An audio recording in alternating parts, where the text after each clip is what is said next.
Five-Star Weekly. The new DP is here, and it's a must-win over the weekend in the League's Cup. We're getting all that and more coming up. Before we get into it, become part of the notification squad by hitting the bell next to the subscribe button on YouTube. Welcome to the show, Five-Star fam. I'm AJ, and this is Michael. And Atl United unfortunately lost the penalty shootout to DC United in the League's Cup. We will review that briefly coming up very, very soon. But before all that, let's give some massive shout-outs to our loyal Patreon members, and specifically Gavin, Jordan, Niall, Andrew, and Chris. You guys are legends as always. But yes, let's get into the match review. So yes, the 2024 Leagues Cup has commenced. Get your predictions. Well, we already did the predictions in the Discord, but definitely in terms of all that, if you are doing well, let us know in those comments below. But yes, last Friday at the Benz, we saw a helter-skelter match, man. It was absolutely nuts.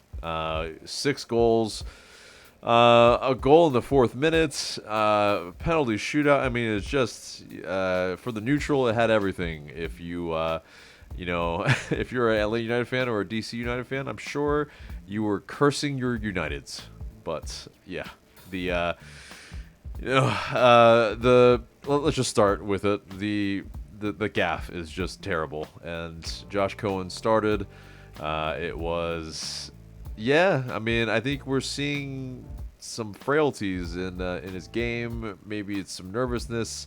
Maybe it's a little bit of him wanting to prove himself a little bit, or maybe not prove himself, because with his play, I almost thought that he should have been taken off in the first half, because that was a pretty horrendous half from him. He definitely salvaged it a little bit with the save at the end of the half, but the 4th minute gaff with the clearance, or failed clearance more so, with his right foot, it seems like it's his right foot is just a right peg only, standing only. It's and then having that ball come back to him and not really be able to collect it.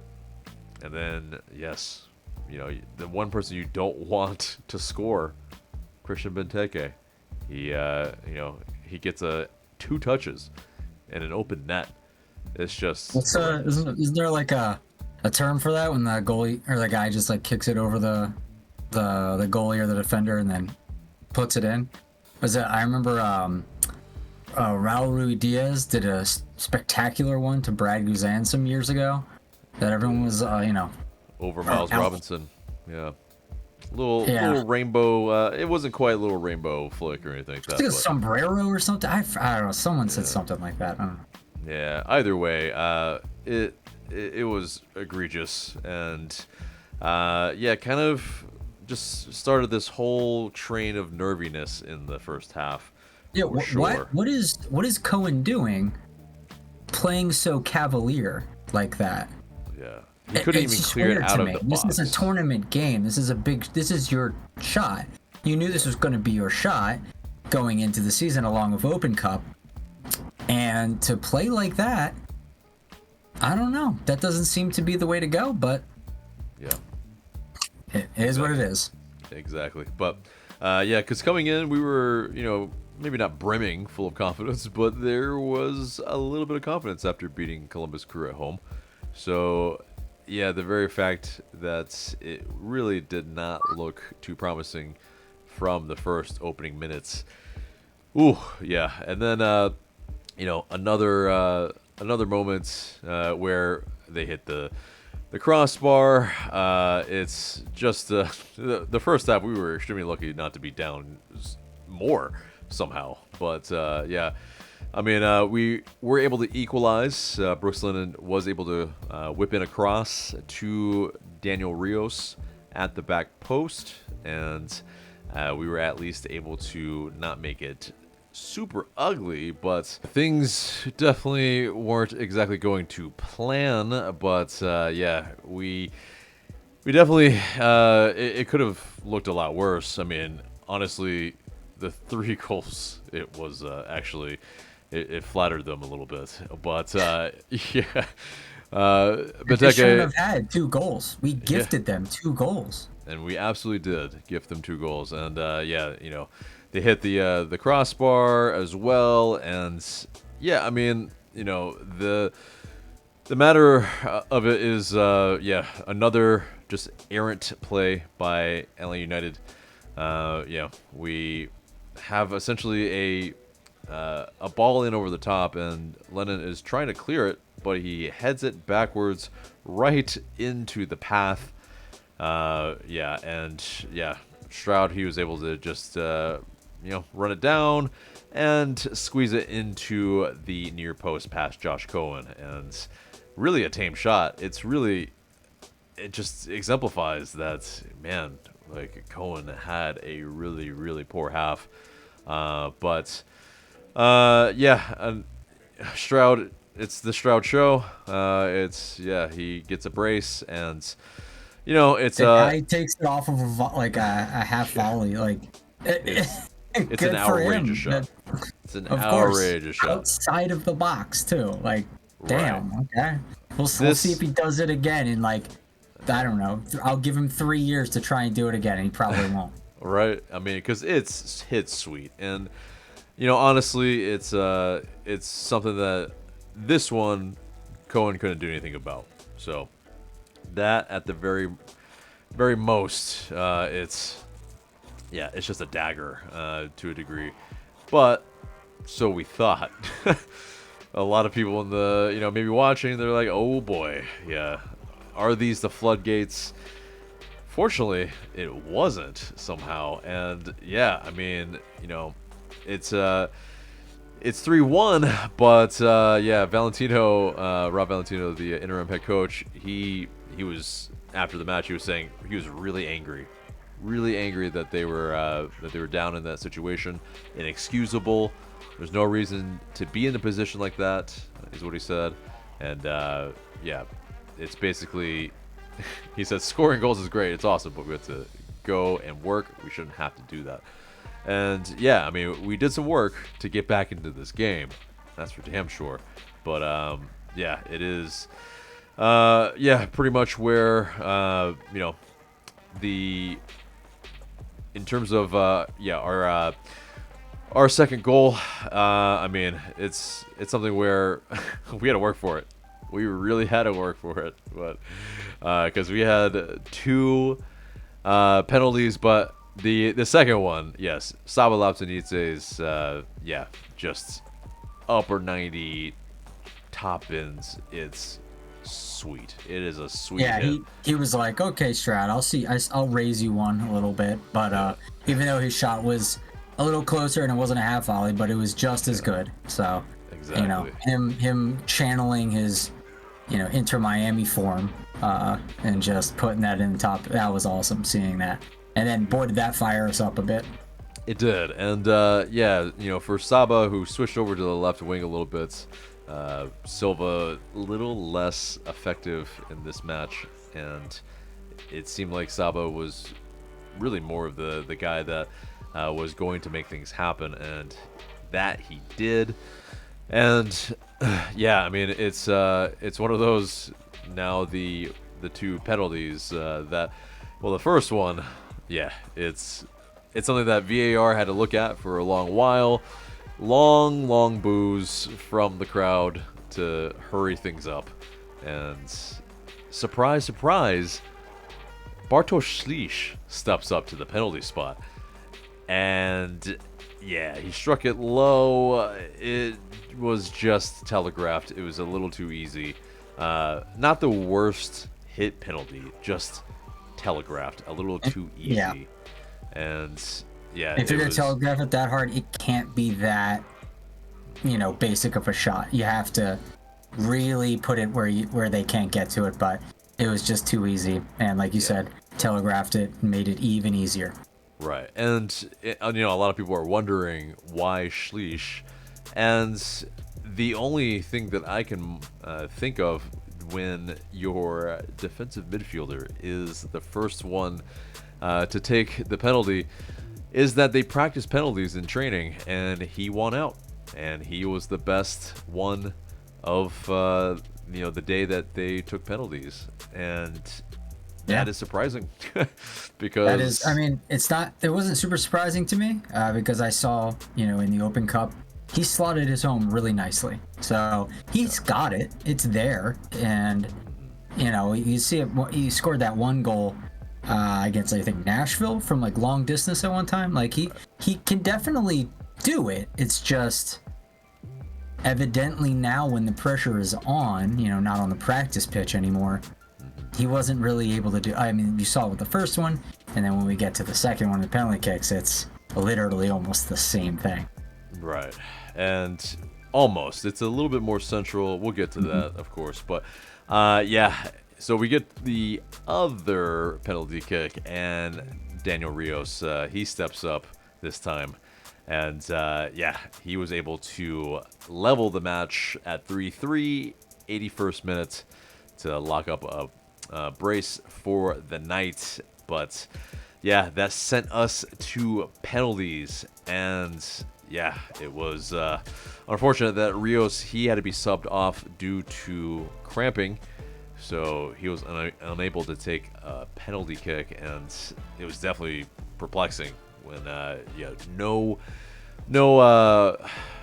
talk about why he was taken off. Obviously, we're in the if I'm at the stadium, no one's really saying anything about that. It took basically, kind of after the match to know, okay, he did get subbed off due to a little bit of an injury. But, man, I would have maybe even just on one leg, okay, Rios, take a penalty, man. Like, even if you have to pretty much just be a spectator for the last couple minutes, I think I would have taken it. But it is what it is. LA United, it seems interesting because we took the penalties on the supporters section side, so one would behoove to think that we won the coin toss. And so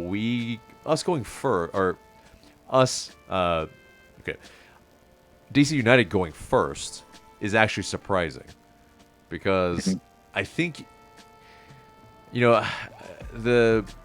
maybe the wisdom says, yes, of course you want it on your supporter section side, and also you want to set the pace, so you want to take it because there's more pressure taking it second usually. That's at least kind of my understanding of penalties, and if you are in the coin toss, that's what you want. Those are the things you go for. But instead, we take them second. And by God, we had the pressure. And it was, I think it showed because, it came to the, another penalty that came down to Schleich. But, Cohen was able to save the first penalty kick by DC. He guessed the right way or whatever. To a degree, it was the tactic kind of paid off in that, get them to shoot first, get them kind of unsettled by looking down, looking straight down the barrel at the supporter section, and maybe it got to them, maybe it flustered them. So and that's one of their more precision oriented kinds of strikers. So. Or attackers. So I feel like, that was a really good sign going into the penalty kick that they missed their first one, and one of their better kickers. I was like, okay, we got a shot here. DC is kind of selling it, kind of sending it, but they just like, we're just not going to miss again. No more missing. No more missing. And unfortunately, Brooks Lennon, who's looked nervous in front of goal, for any of the penalties, pretty much, should honestly not be taking one. And it's just, You missed it in Open Cup. You miss it here. Like at this point, I have no one's gonna have faith in you taking another penalty. Right, and he, I believe, missed it in his previous Leagues Cup as well. Might have to fact check me there, but yeah, it just was not convincing. He also telegraphed his, and yeah, I mean, it's just it came all the way down to Schlich at the end, and yeah, he's getting reamed for this, you know, by not several, but a large part of the fan base, and it's tough because, yeah, you know, he already missed that one in the game. He was the 7th one to take it, I believe, and so I think so. you know, with the 7th person, it's not like he was, you know, a person that was just raring to take another one. It came down to him. The bravery was there, I think, to take it, and for that too, Lennon, I appreciate the courage in stepping up to take it. But why do you think he's 7th if we run with the assumption that he did the best in penalty kick training? Yeah, I think or it's did they just change it at the end of the game? Yeah, I think they changed it because, well, he missed one, so maybe, you know, maybe he's not going to the back of the line, but it is where maybe he lost a little bit of confidence there, and that could very well be the back of the line. You know, maybe he may not but have gotten to 7, so it's like he may not have had to do it, and that's your quote unquote best penalty taker according to the theory that we're running with. So I don't know, it just seems weird to me.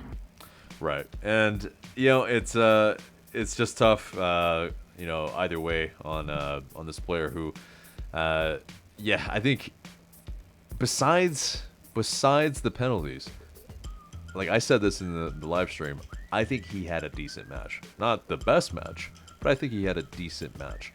And our midfield they kind of abdicated any kind of positional domination on the midfield. It was not very good in terms of holding it down there. Both of our guys, Tristan and Schlich on Sofa score, they were the lowest on our team in terms of their scores. It was they could have I've said this before, I'll say it again. When Tristan is on a heater, when he's feeling it, we do well. But when he doesn't, like that game, it brings the whole team down. Yeah, and it's I think part of that is maybe I don't know if Schlich's rating gets affected by the penalties, so no idea. But I would imagine it does, but I mean, still, it was very low.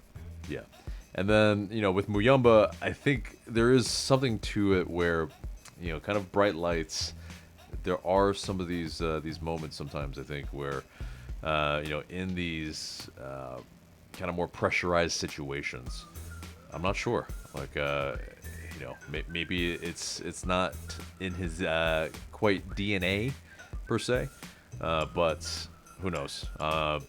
You know, it's been it hasn't really been tested at that level, you know. Right, and so, you know, it's unfortunate. Hopefully, he can you know, turn around in some of these other performances, and we need it. We need him to.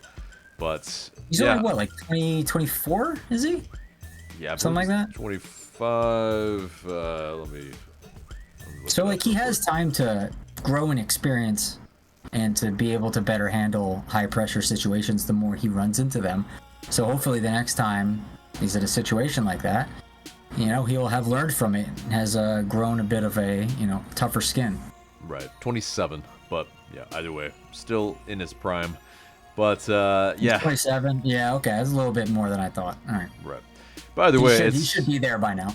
Right. And it's this, yeah. So, you know, Atl United, like our XG was 2.5, DC's was 2.2. I mean, I think it pretty much, yeah, it showed that yes, this was I think a worthy scoreline at the end of the day. Where, yes, 3-3 after, you know, regulation, but definitely I think for penalty shootouts, whatever it is at the bends, we just are dire. We just cannot win them. And yeah, I mean, maybe it's a little bit where, yeah, like the atmosphere, maybe we need to figure it out a little bit too. It's not completely just on the players, I feel like. If we, it's something like I noticed we were making quite a bit of noise for our penalties, and yeah, you know, maybe not enough noise for DC when they were shooting, and you know, putting them off essentially. Like when it's essentially for LA United, they don't need any sound. They pretty much, it's quiet, and I think that's where it's, you know, beneficial for our players. And then, you know, of course, raucous cheer and, you know, drums, everything, horns, everything, when we score. So it's it also sucks that just our opponents, for whatever reason, they do very well. They don't really miss a lot when it comes to penalty kicks against us. So I mean, you know, they see the environment, they see what's going on, they see the stakes, they step up. They go, okay, I need to slot this home. Yeah. And they do. They only miss one. Before, I forget how many the Machina missed in the previous one against us, but you know, they scored enough to get by us. And you know, in other games, teams don't seem to be super rattled. They don't seem to be intimidated.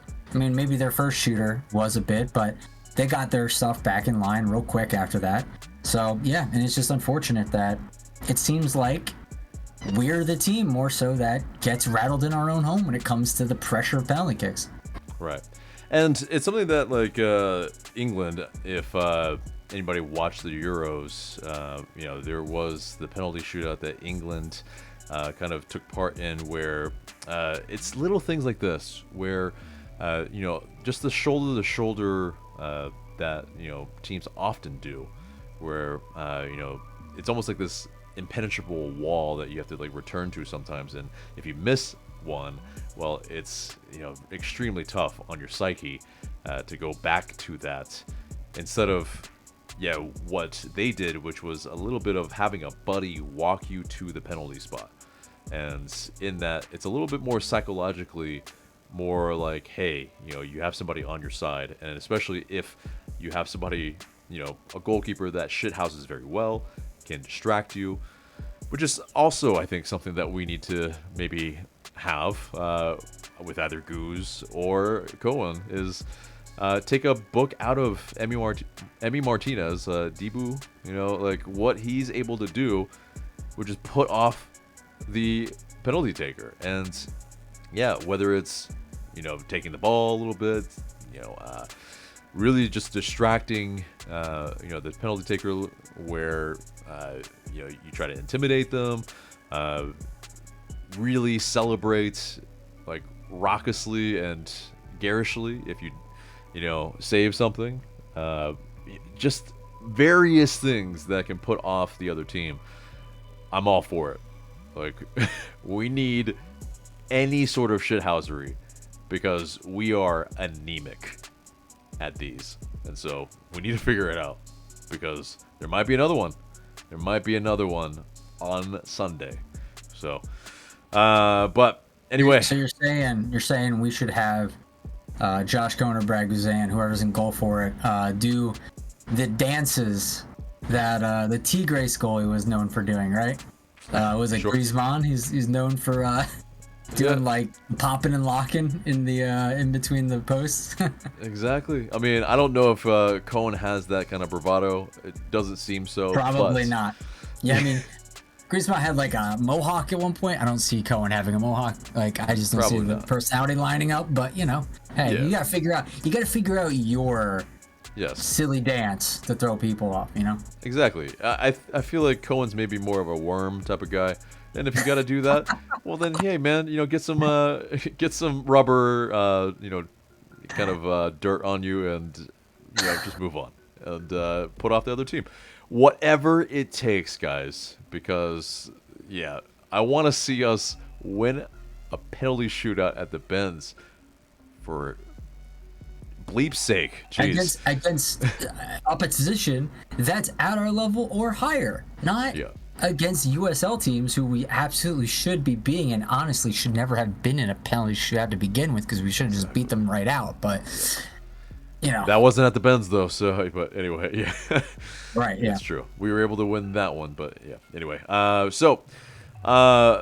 think the positive that came out of this match was that the team definitely went to console Sleesh. They were quick to kind of protect their own, and that's really great to see. Yeah, I mean, it's just something that, yeah, hopefully he can recover from quickly. There's a lot of people that hopefully. there's a lot of people that were like Sleesh out after this, and it's just, that's a bit silly. I mean, he just came in. He needs the support, if anything, and I think he's shown some very good glimpses that he can be a good player for us. But I mean, I remember Tyler Pilgrim was saying how he's taking it really hard. I remember we saw him after the game in the locker room, I think, probably, and he said, yeah, he's taking it really hard. So that's of course it's rough. Of course it's rough. So hopefully he, like you said, he can get back up on his feet. But I wouldn't be surprised if it takes him like a game or so to get back on his feet, because that is rough. Right. If we don't have a team therapist, we absolutely should hire one. Like, I believe we do. Yeah, and it's one of those. Hopefully he gets into that ASAP, because if it were me, man, I'd go straight to the therapist, because I know I'd be talking to myself for some time. So yeah, get the yips out of you early. Exactly.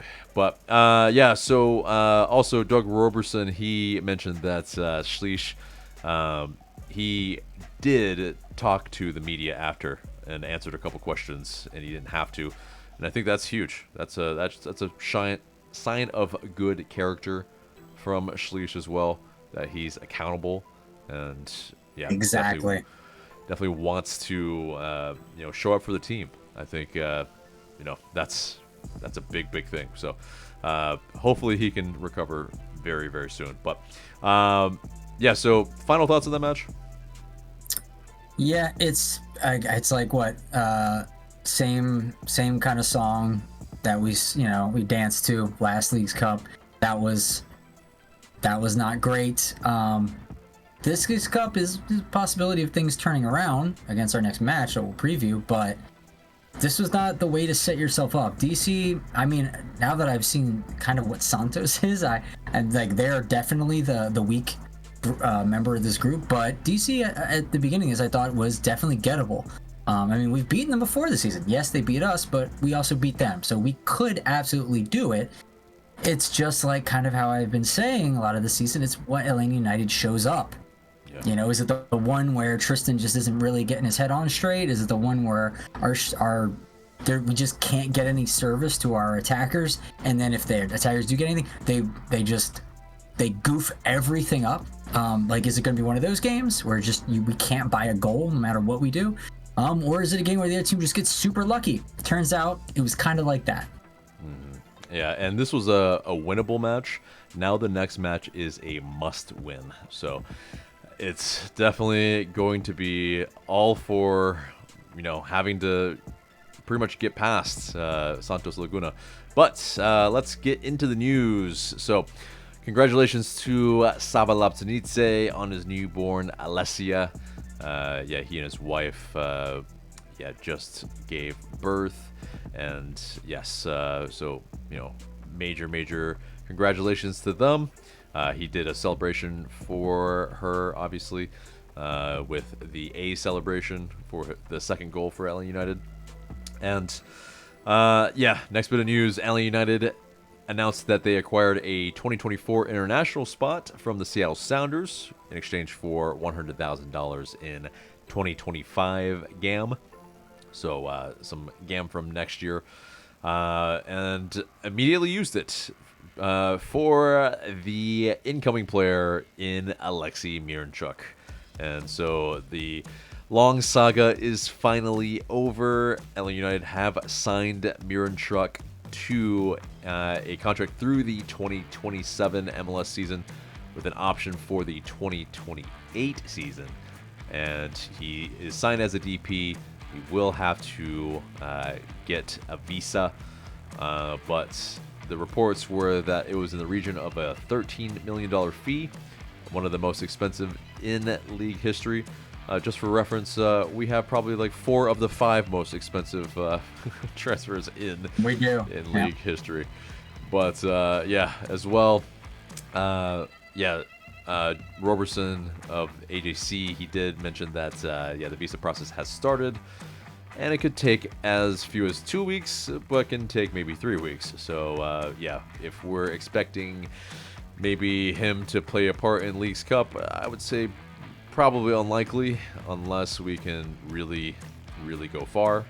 But he did. Roberson also mentioned that it's about the government scheduling, not the attorneys working on it. So, but Carlos Bocanegra, he mentioned that he's very excited to sign a player of Alexey's quality. He says he's an attacking player who's an excellent chance creator, capable of scoring goals. And over the last 4 years, he's been a consistent player in the Serie A and has more than 40 combined appearances in the Champions League, Europa League, and also helped Atalanta win the Europa League title in 2023-2024. So, he also mentioned that, it did seem like Miranchuk was very stoked to come here, and a large part of that could be because of the hip-hop scene in Atlanta. So, love that. That's, if that was actually true, and which sounds like a pretty unique story, so I would tend to more believe that, then, it's the Atlanta culture just influencing everything. So, fantastic. But, of course, there was that that story as well. I forget exactly from who now, but saying that, when the move was stalling a little bit, that Miranchuk was maybe a little apprehensive to come here. And, if that's actually true or not, who actually knows? But, maybe that that story about the hip-hop was maybe said to kind of mitigate a little bit of the concerns that he wasn't, absolutely stoked. Because, as far as Atl United and kind of posting a little bit about the quality, quote-unquote, about Miranchuk, they did post something today. We're recording this on a Wednesday for all transparency, but they said the top 10 wingers in expected goal contributions in the top 5 leagues in 2023-2024, minimum of 1,000 minutes played. They said Kevin De Bruyne at Manchester City is first with a goal contribution per 90 of 0.82. Mohamed Salah at Liverpool, obviously, at 0.78. And Leroy Sané of Bayern Munich at 0.77. And then Alexey Miranchuk right after that at 0.7. Rounding it out, Thomas Muller, Rafinha at Barcelona, Brennan Johnson at Tottenham, Ousmane Dembele at PSG, Ferran Torres at Barcelona, and João Felix at Barcelona as well. Barcelona, just all over that. But it's also famous wingers. Yeah, exactly. But very odd list, because not much by way of wingers except for maybe I would say 5 or 6 of these, because Miranchuk not necessarily known as a winger per se. He has played there. Well, he played there 2 times last season. More so played in the middle. So, a little bit odd, but he did play center forward as well. He is a 6-foot tall player, but the type of player he is also, just the quality on the ball. He plays probably a lot shorter than he actually looks. He looks like a lanky type of guy, but his left foot is a wand. It will be interesting to see how well he can press, how well he can, kind of last a full 90, as well as, he did come off the bench for Atalanta a lot.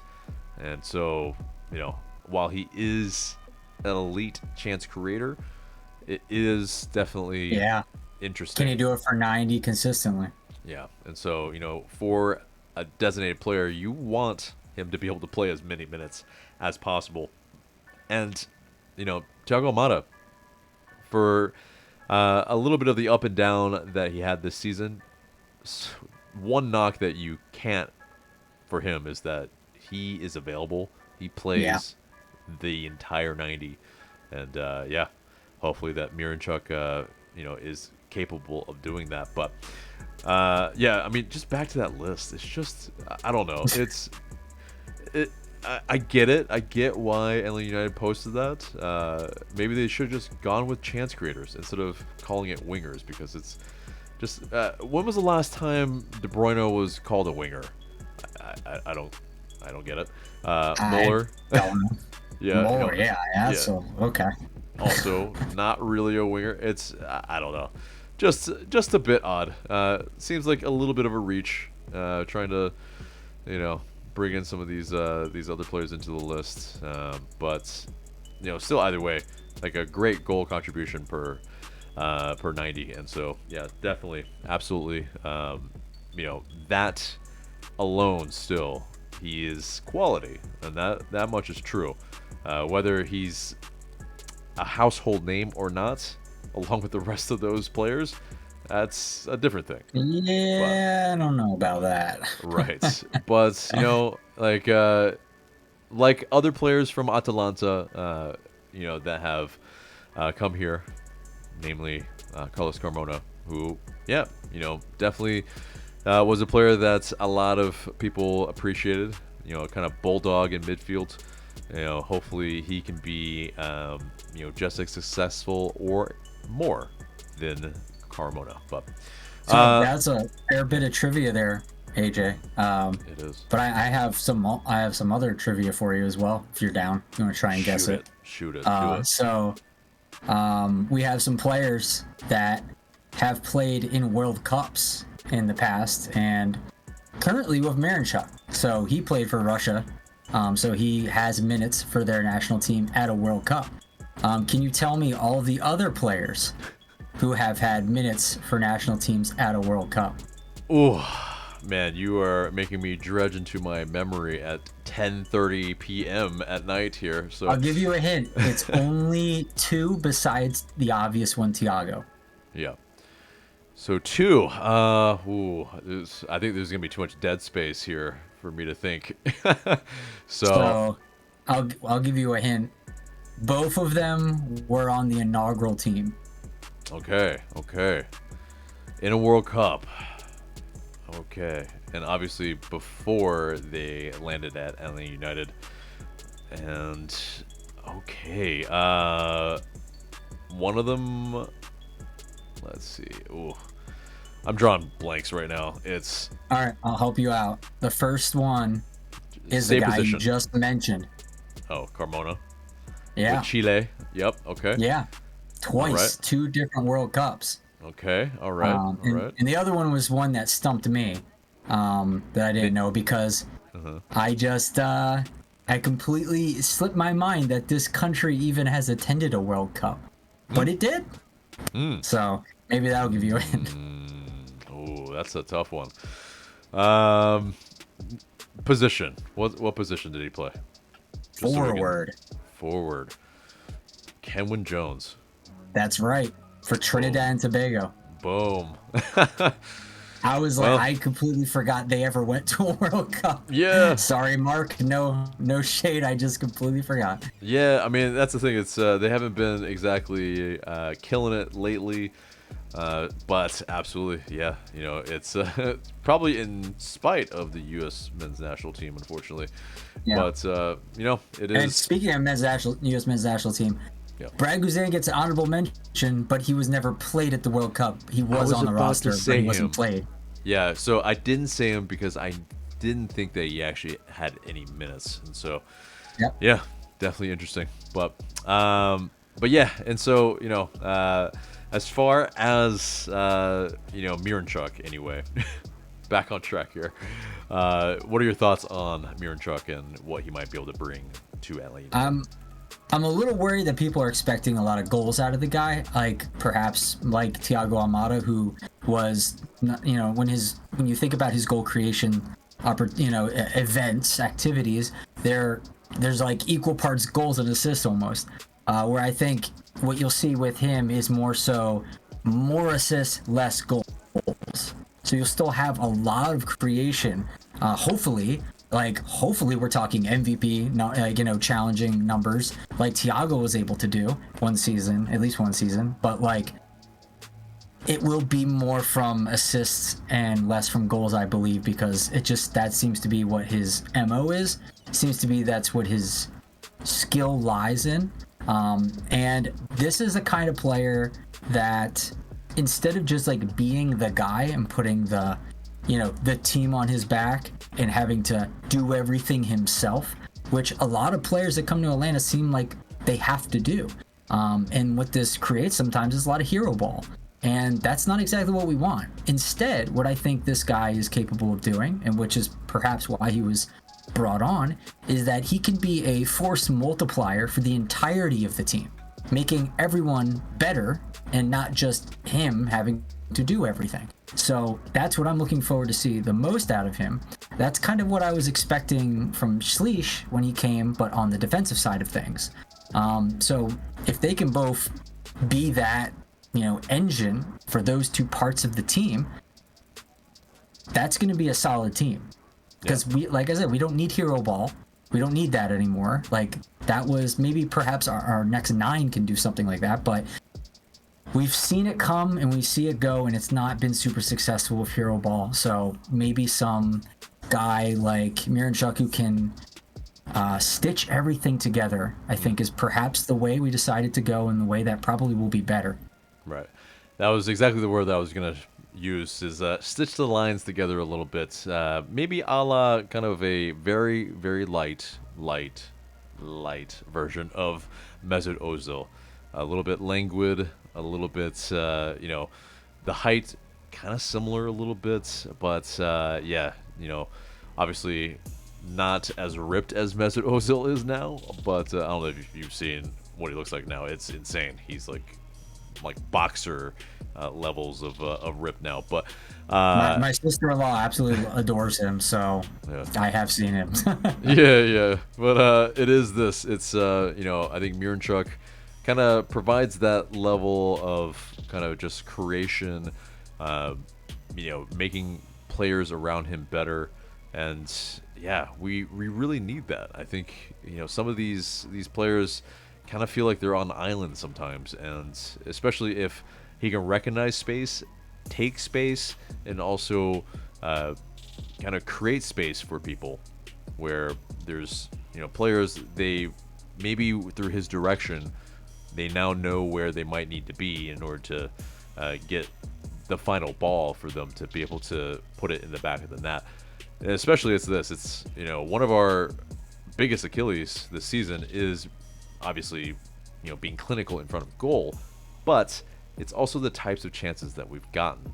So the types of chances that we've gotten, probably as far as like difficulty maybe, or as far as maybe where the ball ultimately ended up, maybe it isn't exactly where it needed to be, but maybe this is where Miranchuk can actually cook. So it's a possible good thing that it's this type of player.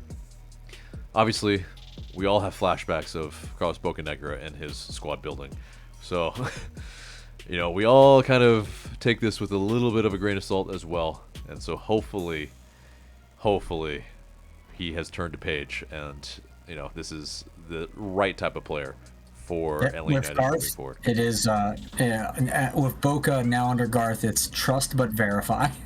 Yeah, so we shall see, and hopefully, with the handful of games that we have left in this season, we'll see either what Miranchuk can do, but also what he can do with the team, but also if we also bring another DP in, which has been said by Bocanegra that we are going to do, and it seems like it might be more of a forward. So that is going to be interesting. So they said they're kind of drawing in close to getting this forward soon. So a little ambiguous, but very hopeful. So keep an eye out for perhaps another international spot that Atlanta United buys up real quick, because that might indicate something. Exactly. But anyway, so moving on from that, Marcelo Gallardo, he unfortunately, obviously Matias Gallardo's dad, he has been by some, kind of wanted at LA United. Well, unfortunately, he is probably going to be back at River Plate, succeeding Martin Di Michaelis. And, it's kind of a sad thing, because, it might have been a pipe dream, for Gallardo to be at LA United, even if his son was here. But, him going back to River Plate, it just seems like it's just, what else can you achieve there? I know. Just it's kind of weird. Go for something else, a new challenge, something. But, yeah, it didn't work out at Atl Utd. So, okay, he's back in Argentina. So, but, very bummer of a news, but not bummer of a news. Atl Utd 2 defeated Huntsville City FC 2-1 Saturday night with a second half brace from Rodrigo Neri, the new boy, and those were his first goals for the club. And Matt Edwards and Tyler Wolf each chipped in assists for the second road win of the season. So congrats to the twos. But that's the news, and it gets us into the mailbag. One other piece of news real quick that just came off the presses. Ooh. Yorgos Giacomakis did a interview right ahead of the Charlotte Leagues Cup match tonight that we were filming on Wednesday night. And he walked his comments back about MLS and Liga MX in general. He claims to have been misrepresented in his statement, and he rather it would be that he was saying that Cruz Azul is a step up from Atlanta or from MLS teams, not that Liga MX is a step up in entirety from MLS. So he wanted to clarify that. Right. Yeah, and I saw the interview, and then I thought it was a little weak. It was, basically his reasoning for all of that. I didn't believe him. I mean, it just, I get why he would maybe try to walk it back a little bit, because, well, yeah, you're playing an MLS side. So, yeah, if you lose against them, well, yeah, you're going to look like you have egg on your face. So, I get it in that end. But, I wasn't really one of the people that was very upset with him saying, that Cruz Azul was better than LA United at this moment, because, well, yeah, it's the truth.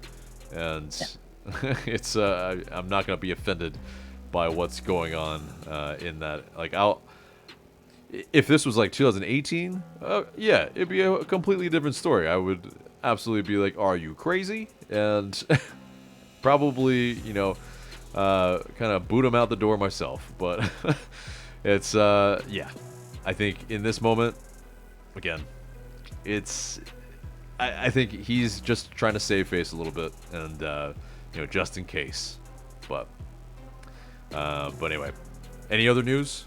Any other breaking news? Cool. Well, so let's get into the mailbag. You guys send in these questions through Discord and IG story. And please continue to do so, and we might answer your questions in the future. But first question comes from Greatest Josh Cohen fan. With Miranchuk joining as the quote-unquote Almada replacement, what player will he replace in our current starting 11 as the number 10? And what is the best realistic time for him to arrive and start playing for us? So obviously, the playing time thing, it's probably going to be after Leagues Cup, so that's already been answered. But it's the arrival time is dependent on the visas, so we want him here ASAP, but it's just not in our hands. So that is what that is. Yeah. But I mean, as in terms of like replacement, a lot of times we aren't even seems like we're playing with a 10 sometimes. So, when Firmino is out there, then replace him. But for the most part, it's we would kind of it could be us just going back to what we were in terms of formation when Thiago was here and playing and everything was going through him. So could see a return to that. Right. Because it's more of this. Obviously, we've been playing a little bit more with a three-man back line with 3 center backs and wing backs. Whether we return to that or not, well, yeah, if we play with 3 center backs, then obviously one of maybe the midfielders or attackers gets taken off. I think, we've been pretty much rotating between all of our midfielders, so it's kind of tough to say. But obviously, I think it's more Muyumba and Schleich are the starters, and then Miranchuk would be slotting into that number 10 spot. So as far as if it was a 3-man back line, well, I think more so maybe it's Silva that maybe gets taken out at times, and he becomes that super sub, in which case, maybe so. We'll see. Yeah, not terrible. Yeah, and if you have the attacking trident, if you want to call it that, of Saba, Miranchuk, and Rios, I think we can at least find some balance there if we are to play a little bit more that way. But yep, next question comes from Ethan, Atl Utd 17s. We've signed a DP10. We have another DP open spot now, and another could be made available in the winter after buyouts. What positions / when would you choose to fill those 2 additional slots? I'll leave it to you first. It depends. It depends on what the market is and what players you have identified that you want that have a realistic, probability of coming here. If we're gearing up to go for this guy, we really want this guy, but he's not going to be available until the winter, then you're likely going to wait. If he's the guy who's supposed to be your linchpin or something like that, and it's just going to work, you're going to wait. So it really depends on those types of factors. Ideally, we would love it if we could just, everyone that we want is available right now, and just go out and get them, and boom, here they are. But that's just not the way it works. So hopefully they're doing their due diligence. Their analytics department is finding the right guys and making the best decisions about when to bring them in, depending on when they're available and when their contract, how far along they are in their contracts, etc. So it's it's not an enviable job, honestly, looking through all that kind of stuff and figuring it out. Luckily I don't have to do it because that would give me a headache. Yeah. Well, yeah, and as far as positions, I mean, I think, you could go probably a couple routes as far as DP positions, obviously. Yeah. Striker to replace the outgoing Yakumakis, or a, starting DP level number 8, where, defensively and in attack, he's able to affect the game.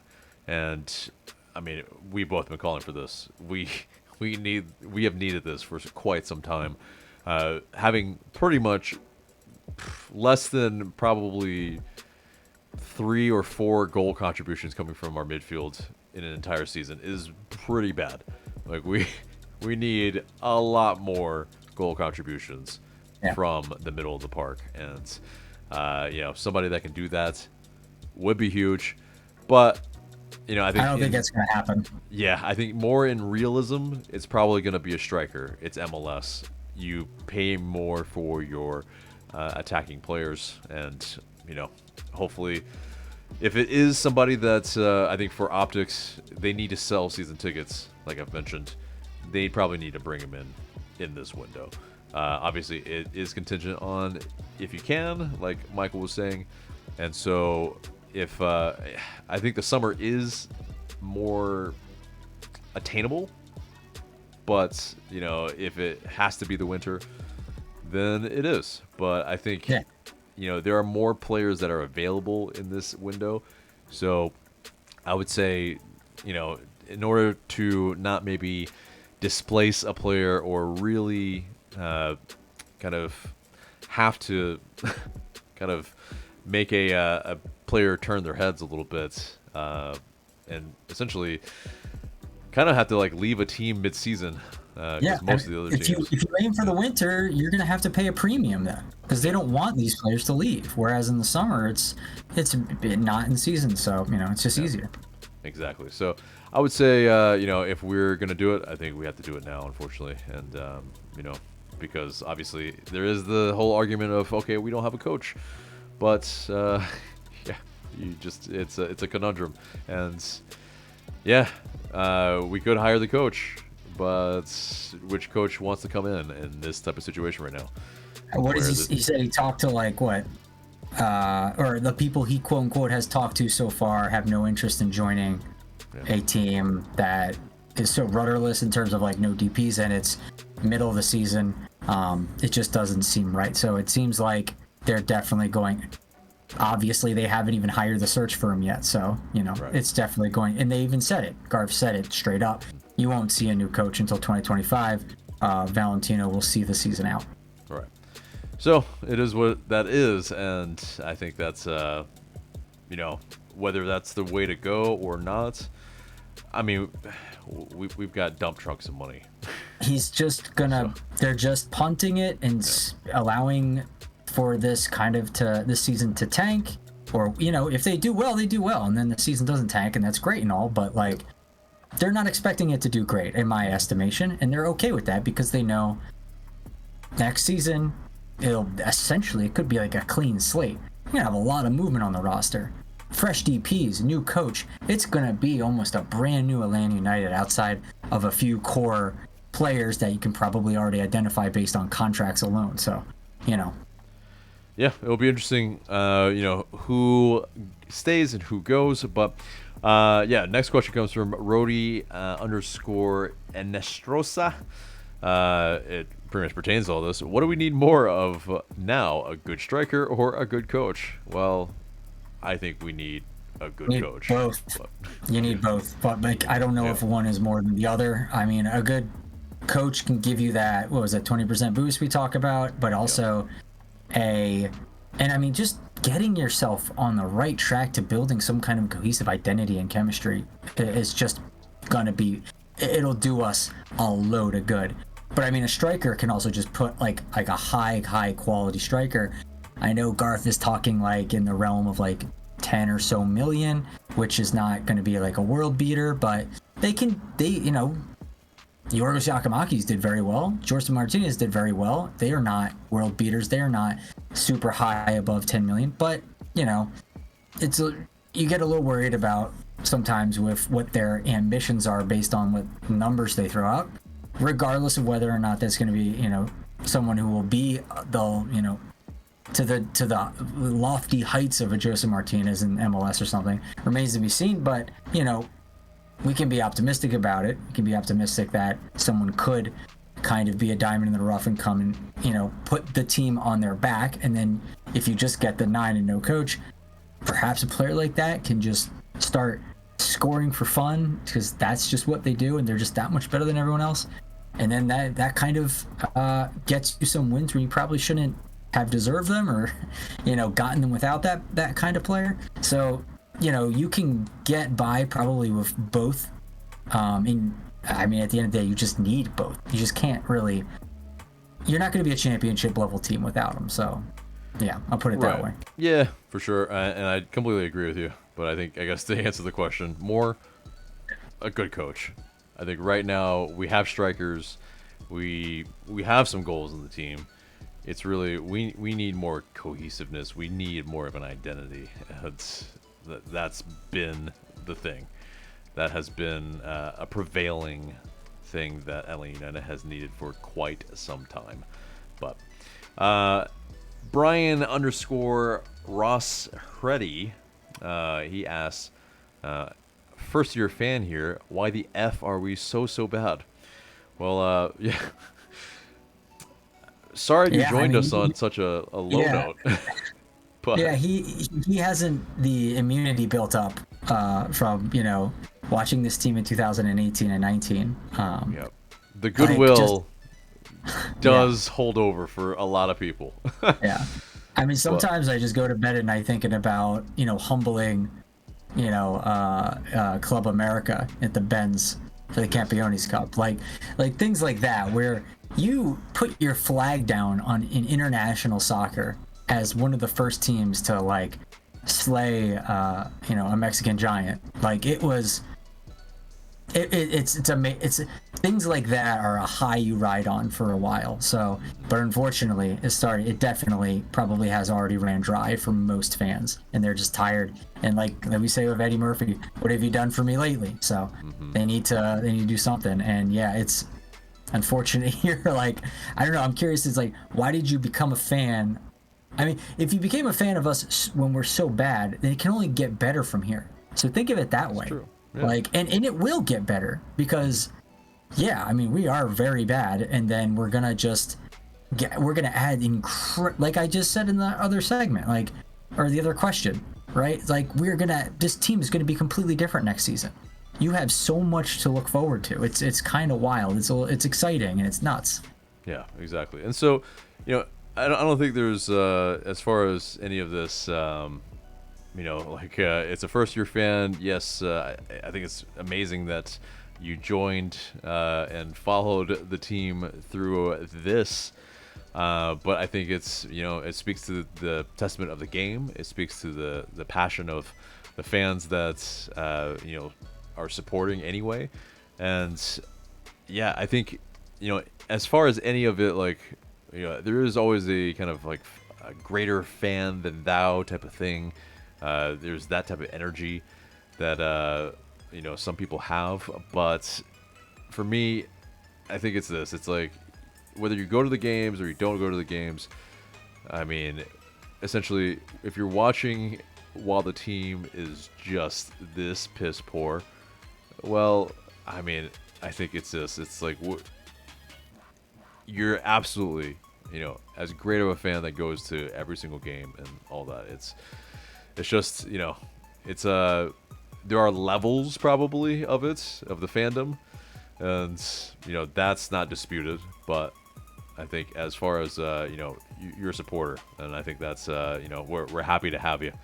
And thanks for asking your question. Yeah, but things are only gonna go up. And I mean, big things about Atl United that are outside of what the team's performance is we have some of the best fans and community around the team. So this community in specific is obviously one we've cultivated and one we're very proud of, and we would love to have you a part of it. We have a Discord. Follow us on social media, and if you see us at the games and if you see us at tailgates, beating the pants off of people in Bino or playing soccer with some of the people when they bring out the balls and stuff, like, say hi or come get whipped in the games too. So whatever your fancy is. It did. So, but yeah, that's the last question for the mailbag, and keep asking. We might answer your question in the future, guys. But let's get into the match preview. And yes, 4 p.m. Sunday. Santos Laguna at the Benz. They unfortunately lost. Well, maybe fortunately. Who knows? Against DC United 3-0 in the Leagues Cup. So DC have, essentially by my count, they have 5 points. So they are in pole position. They're probably going to win it. Or they almost absolutely are going to win it regardless of this result for us versus Santos Laguna. But essentially, we are fighting for second place in the group, and it's a must-win. We have to do everything it takes, especially if it goes into a penalty shootout. All the shithousery possible. Please, God, no.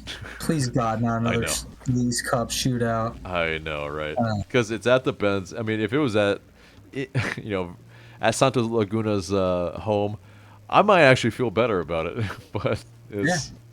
it is what it is. It's going to be at home, so we have to take advantage of it.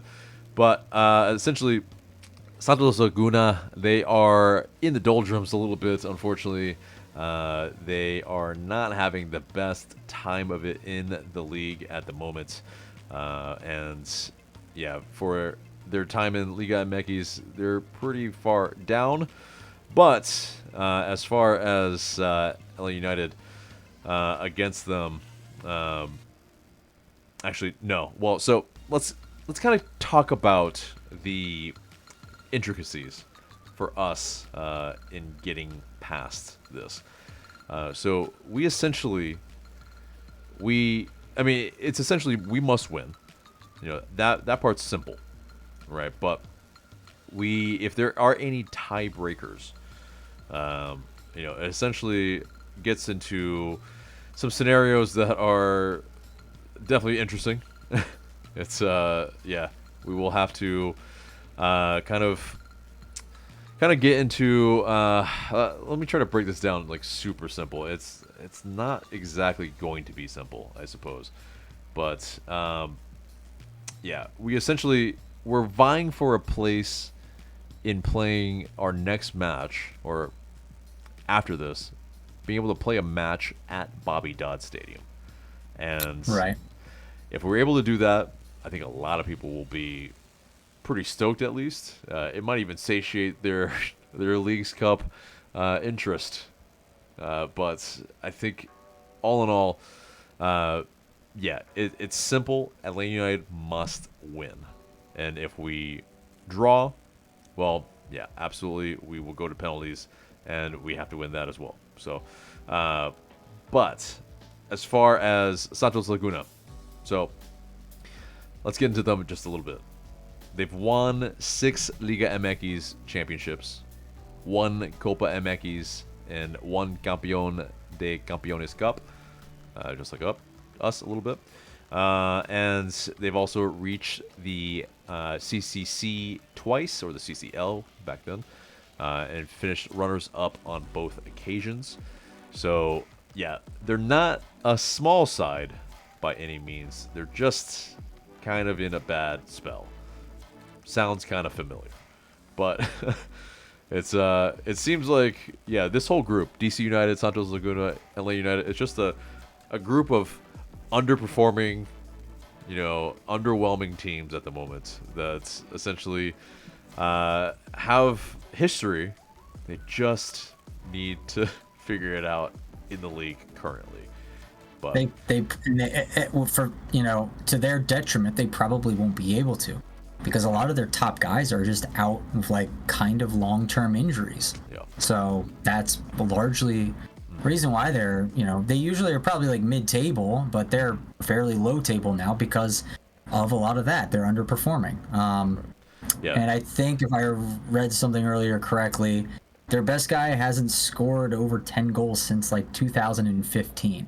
So they aren't exactly firing on all cylinders either. And in this game against DC that we saw tonight, all I could say from the highlights, which there were many from DC and extremely few from, I feel like they got their first highlight shot on the DC keeper at like 52nd minute or something like that. It took them the whole second to get to the whole second half in order to even start firing on the goal. Like, their defense too was shockingly bad against DC. Shockingly bad. So they apparently struggle to score for the reasons we mentioned, and also their defense is shambolic. So hopefully we can get at them. Yeah, it's a possibility we can get at them. But yeah, so far in Liga MX Apertura, Santos, they have 3 losses and only 1 draw in 4 games. So yeah, they are absolutely, just in the league, not doing great, and against DC, not doing super well. It should kind of be kind of a good thing for LA United, but I fear that this might be a very motivated Santos Laguna as well, then, where they also feel, because they are a Liga MX side, that they don't want the embarrassment. And I don't know if Atlanta United, the players, the fans, feel that. I think a lot of... No, they're plenty embarrassed already. Well, yes. But as far as if they lose to a Liga MX side, I don't think that they necessarily are, we have to win at all costs. And that's really where my concern lies. Now, I think we should be able to probably be a little bit more effective against Santos Laguna as far as I think our attack goes. But if we can score 3 against DC United, I mean, it never works out just ever like apples to apples in comparison with the actual score lines versus one team versus the other, especially in group play. Transitive property of soccer. Right, exactly. But I think, we should be able to at least muster some attack against Santos Laguna, knock on wood. But, yeah, who will do that? Alba can do it, for sure. So, who will do it? Let's get into the starting 11 then. So, in between the sticks, I mean, it's probably going to be Cohen, but I don't know. I don't know if he deserves it after that performance. Well, here's the thing. He doesn't deserve it. But he's probably our cup keeper. He's the cup keeper, of course. But yeah, I mean, like, I don't know what Rob does in a case like this. I don't know, like, what his personality is in terms of, like, or what his, I guess, tactics of switching would be here. Like, does he go, well, we throw Cohen right back out there because our philosophy is you need to get back out and have a good game to replace the one that was bad. Give him a chance to do that. Like, you could have that kind of philosophy. And in that case, it would be Josh Cohen obviously goes back out there. It could also just be like, well, it's policy. It's a cup game. He's been guaranteed cup games, so he's going to play for that. That could also be a case. Another case is that, well, Brad Guzan, here's your chance to come in and do this because apparently we need you. Maybe if, Rob says this is a must win, like we've been saying, and he believes Brad Guzan is the best option, why not play him? So if that's what he's thinking, then why not put Brad in there? So yeah, who knows? Who knows what's going on in his head? It's definitely going to be interesting because it could be very damaging towards Josh Cohen, especially if he is a player for the future. Right now, I have my reservations. But Cohen as well, he has been the keeper that actually has saved penalties. And so you're not exactly going to sub him on later for Guzan to save some penalties if it ever comes to that. Hopefully it doesn't. But I think that's what it is. It's it's probably gonna have to be Cohen, and so hopefully he can, pretty much really rectify his performance from last match. But yeah, let's get into the defense then. This could be interesting, but I think the probably easiest ones to predict are the center backs. So what do you think? Stian Gregerson. And unfortunately, he had that header that went right to Stroud to just do a half volley in. But outside of that, he had a good game, I think. So, yeah, he's going to be one. And I want to say if Williams is available, I would like to see Williams be another center back. Yeah. And, yeah, by all accounts, it's, both are available. So, Gregerson and Williams for me as well.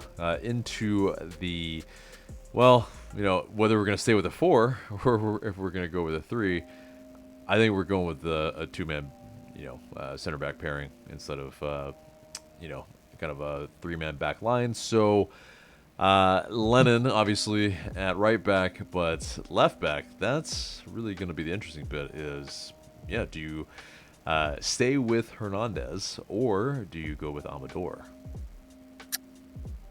It's going to be, they're going to have to talk to him and say, do you have enough minutes from last game, which he probably won't, in order to start. So it'll probably be another sub. So it'll probably be Hernandez, and then Amador comes on as a planned sub for getting minutes under his legs. Yeah.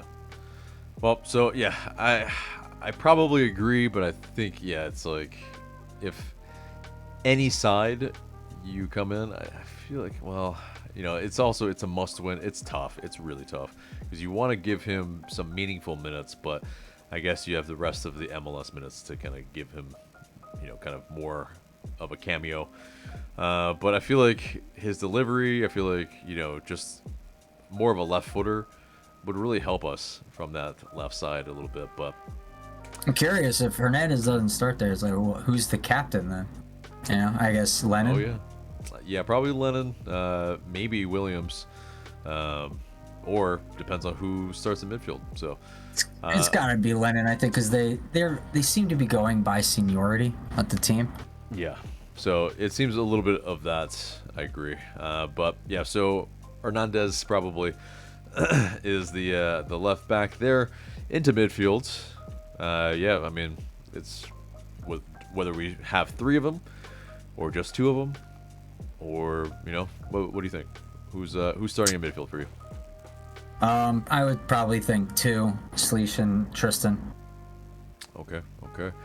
Yeah, I agree. It's them two. But actually, I think in addition to that, I think you need some experience in there as well, even more experience. Dax McCarty, I think. Okay. In this regard, where, yeah, you have this Santos Laguna side that are ripe for the taking. We're not a good side either, but you need some experience to help your players get in the right spaces, and I think that's what needs to happen, and I think should. So I think it's Sleesh, Muyamba, McCarty into the the forwards. We can either choose. I think you have 4 to choose from, and Yeah. What do you got? The 2 wingers, Zonde and Saba, and then 2 strikers up top. Why not? Go for it. Punish them. Oh, okay. I mean, yeah, you do have Nick Firmino on the bench to maybe spell one of them, so and then you pretty much have to empty the tank a little bit, possibly, because you don't know if you have any more games after this in the Leagues Cup, so you have to go for it. So I get it. I think for me, obviously with the lineup so far that I've chosen, I think Saba and Silva on the wings, Rios up top. Tiare, I think he's able to bring in that energy where he's able to run in behind, but when he's the target forward, he doesn't really connect the play. He doesn't really hold it up that well for us. Yeah. So I feel like it's not maybe something that we absolutely need from the start. I think we, us being at home, we need, Rios. We need his ability to at least play with others a little bit, and that ability, I think, is gonna help us in possibly getting the scoreline that we're predicting. So, yes, what do you have? I have I'm gonna say 2-1. I feel like we're somehow gonna let one in, but I'd say 2-1. Gotcha. Yeah, I also have 2-1. We're on synergy here lately. We're predicting very similar scorelines and not the exact same scoreline. But I think we're able to do this in regulation. But yeah, go ahead. Yeah, the way we'll do it too, I believe, is not playing out the back. I think we're gonna hoof it, long balls, line breaking passes, fast, dynamic. I think that's what we're gonna try and do, and we're gonna, like we talked about when we started the match where we scored in the first minute or two, or whatever. Fast bum rush attacks and completely unsettle Santos Laguna early and often, and hopefully that's enough to see the game out. That's what I'm thinking they're gonna do, and hopefully they can execute it. Yeah. Well, it may be if we do score early, well, we might have a little bit more possession at that point in some regards, because we're hopefully playing keep away, and so we'll see. It's always kind of just let them have the long counterattack some more. Well, that's kind of dangerous a little bit too. It's can we defend well enough? That's what we've been doing. Yeah, but I think we've been doing that with 3-man back lines, and that's kind of the difference. Is okay at home. We're almost expected a little bit more to play with the ball, even though it's not what Valentino wants. But Santos Laguna probably also are not looking to play with the ball. So it's just this it's almost like a group of death in a sense of who doesn't want the ball. And man, it's going to be interesting. So a lot of mid teams. Yeah, exactly. So, at some point it's like somebody has to possess the ball. It's just law of averages. And so, what do you guys think? Let us know in the comments below what your score predictions are, and if you have thoughts about the Leagues Cup and your anti-Leagues Cup, let us know those thoughts as well. But that does it for the match preview and pretty much the entire episode, except for the question of the day. The question of the day is, who do you want us to bring in as a striker? If you have some suggestions or a pipe dream that you want us to possibly go after, well then, yeah, let us know in the comments below. And then also, yes, of course, let Atl United know in the in the Twitter comments, in the Instagram comments, and maybe one of the social media managers will relay it to, the scouts, the front office, and you never know. You never. I was about know. to say we'll forward everything straight to the front office if you send them to us. Exactly. But yeah, let us know in the comments below, guys. Looking forward to what you have to say.